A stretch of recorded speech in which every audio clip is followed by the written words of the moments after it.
Choosing your Fiverr username is an important step that you want to get right from the start.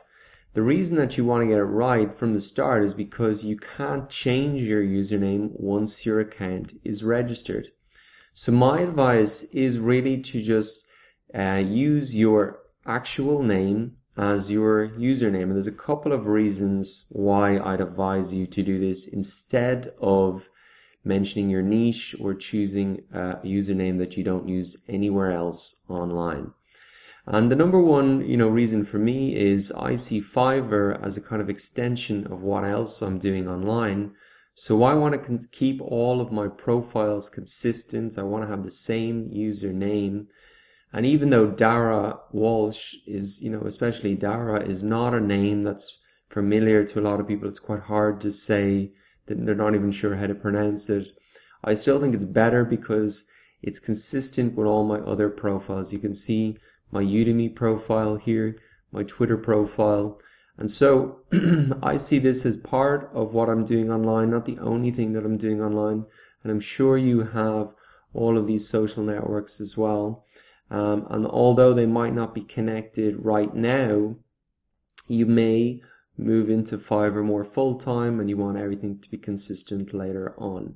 Now, the other main reason is that if you do mention your niche in your username, you can't change it, and that means that it's going to be harder for you to change your gigs. The reality is that when you start on Fiverr, you're going to offer certain services in certain categories. You may find that they don't work, they're too competitive. You may find that you actually want to do something else. And so having a username that you've picked from the start is not really going to help you. And here is a great example of this. This guy, Book Review Stu, has commented on this very thing before and warned people about this. He started off on Fiverr doing book reviews, and that's why he called himself Book Review Stu. But now you can see that he's a video spokesperson. All of his gigs are really focused around recording videos on green screens and whatever, and he's become a Fiverr super seller.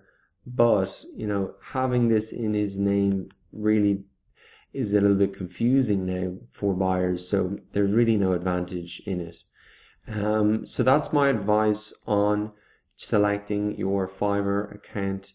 I would just keep it consistent with your name. If you've got a very complicated name, maybe just try and shorten it down, but have that consistent with your other online profiles.